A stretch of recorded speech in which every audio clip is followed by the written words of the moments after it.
আজ এসেছি যশোর জেলার নপড়া বাজারে মেসার্স রাসেল স্টিল হাউজে। এখানে স্টিলের প্রায় সকল ধরনের জিনিস বানানো হয়। তো আমরা এখন আপনাদেরকে দেখাবো একটি তাফাল তৈরি করা। তো এক্ষেত্রে প্রথমে আপনাকে একটি স্টিলের পাত পছন্দ করতে হবে। বিভিন্ন থিকনেস অনুযায়ী আছে, যেটা ইচ্ছা আপনি নিতে পারেন। তারপর আপনি যে মাপ দেবেন সে অনুযায়ী পাতটি মেজারমেন্ট করা হবে। মেজারমেন্ট করার পর একটি ডাইস দিয়ে সোজা করে এই পুরো পাতটিকে মার্ক করা হবে। এই যে একটি কাঁচি দেখতে পাচ্ছেন, এটি দিয়ে কাটা হচ্ছে। হ্যাঁ, দেখুন পুরো পাতটিকে আলাদা করা হবে। একেবারে হ্যাঁ, দেখুন পুরো আলাদা হয়ে গেল। এই আলাদা হওয়া পাতটি এখন 4টি কোণা কাটা হবে। দেখুন কাঁচি দিয়ে পুরো 4টি কোণায় কেটে দেওয়া হচ্ছে। পুরো আলাদা করে দেওয়া হলো 4টি কোণা কেটে। দেখুন এই পাতটিকে এখন একটি ডাইসের উপর রাখা হলো এবং হাতুড়ি দিয়ে, এই হাতুড়িটি বিশেষ ধরনের তৈরি কাঠের উপরে একটু টিন লাগিয়ে বা মোটা যে পাত আছে সেই পাত লাগিয়ে তৈরি করা হয়েছে। এবং যে সিস্টেমটা দেখতে পাচ্ছেন এটাকে বলা হয় বটা।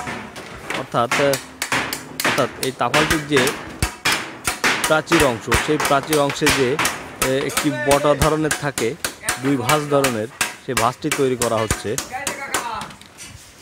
পুরো 4টি কোণায় এভাবে বটে দেওয়া হবে। এভাবে 2বার বটে দেওয়া হয়। 2বার বটলে এটা বেশি শক্তপোক্ত হয়, সেজন্য 2বার বটা হবে।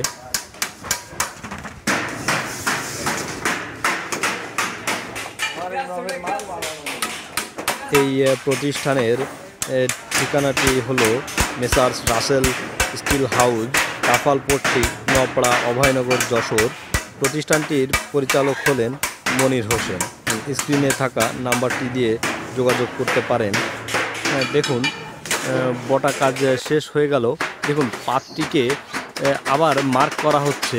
যে এবার যে মার্কটা হচ্ছে এটা হচ্ছে আপনার মূল যে আয়তন দেওয়া সে অনুযায়ী। এখানে বক্স, শোকেস, আলমারি, ফাইল, ক্যাবিনেট, তাফাল, ড্রাম, বালতি, শীট পাইকারি এবং খুচরা বিক্রয় করা হয়। তো আপনারা দেশের বিভিন্ন প্রান্তে যদি প্রয়োজন হয় আপনারা নিতে পারবেন। পার্সেল ও কুরিয়ার যোগেও পাঠানো হয়। এখন দেখুন অপর একটি ভাই বসার পিঁড়ি দিয়ে চেপে কিন্তু কোণা তৈরি করে নিচ্ছেন। প্রত্যেকটা তাফাল 4 কোণা হয়, এটা আমরা প্রত্যেকেই জানি। এই 4টি কোণায় কিন্তু তিনি তৈরি করে নিচ্ছেন। হ্যাঁ, দেখুন 4টি কোণা কিন্তু তৈরি হয়ে গেল।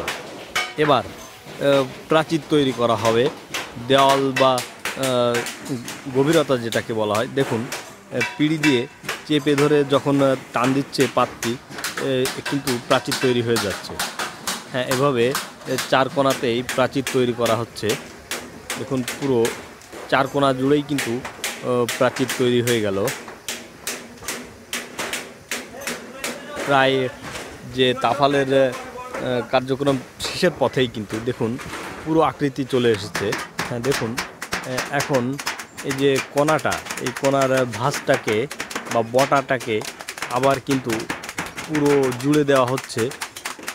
হ্যাঁ, এই যে হাতুড়ি দিয়ে যে পিটানো হচ্ছে, এই অংশটা মূল জয়েন্ট হবে আর কি। হ্যাঁ, দেখুন এই জয়েন্টটাই আসল, যাতে পানি বের না হয়। এই জয়েন্টটা যদি কোনো রকমের দুর্বল হয় তাহলে পানি আসার সম্ভাবনা থাকবে। সেজন্য বিশেষ যত্ন সহকারে, গভীর মনোযোগ সহকারে আর কি সাইডটা বটা হচ্ছে। তাফালটা কিন্তু পূর্ণাঙ্গ রূপ পেয়েছে। এখন দেখুন ফিনিশিংয়ের কাজ চলছে। ভাই তার বিশেষ হাতুড়িটি দিয়ে যে উঁচু নিচু অংশ আছে সেগুলোকে একেবারে ফ্রেশ করে দিচ্ছে। হ্যাঁ, পিটিয়ে পিটিয়ে পুরো 4 কোণায় যে অবাঞ্ছিত ফোলা অংশগুলো আছে বা নিচে অংশগুলো আছে, এগুলো পিটিয়ে পিটিয়ে সোজা করে দিচ্ছেন।